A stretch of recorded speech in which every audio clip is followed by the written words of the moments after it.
Astrology বা এ নিয়ে নয়, ব্যাপারটা অনেক রকম ব্যাপার আছে গল্পের মধ্যে। স্পেশালি মানে মিঠুনদার ক্যারেক্টারটা তো সেন্ট্রাল ক্যারেক্টার ডেফিনেটলি।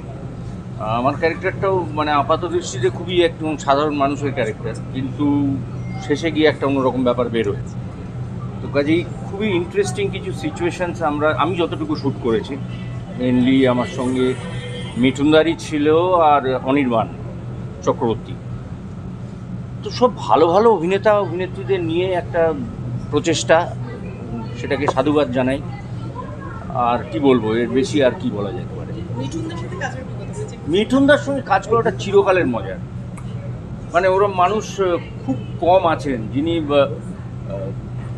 মন খুলে অন্য লোকের প্রশংসাও করতে পারেন, আবার ভালো না লাগলে সেটা মুখের ওপর বলেও দিতে পারেন। তো এই ধরনের মানুষ খুব কমে যাচ্ছে আজকের দিনে। সবাই তুষ্ট রাখার জন্য অনেক রকম সামনে কথা বলেন, পেছনে অনেক রকম শুনি।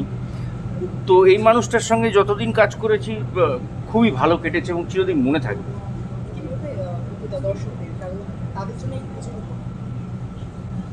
একটাই কথা বলবো, এখন যা সময়ের মধ্যে দিয়ে আমরা যাচ্ছি, তাতে একটু নিজের জন্য আনন্দ খুঁজে নেওয়াটা খুব জরুরি।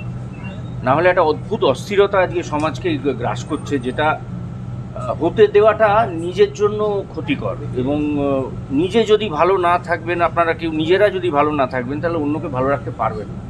তো কাজেই সবের মধ্যে একটু আনন্দ খুঁজে নিন প্লিজ। Thank you.